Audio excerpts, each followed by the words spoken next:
And so the detailed inspection process, we will do a solvent test or solvent testing.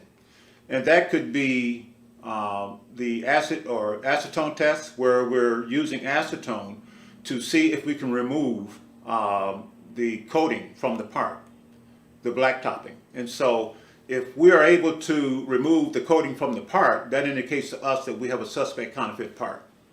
We will also do solvent testing on the markings on the part as well.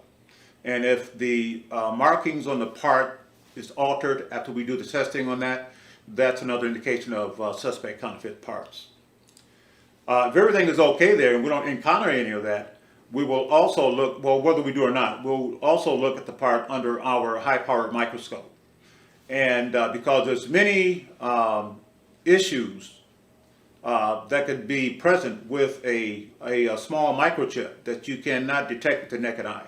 And so that's why we have the high-powered microscope.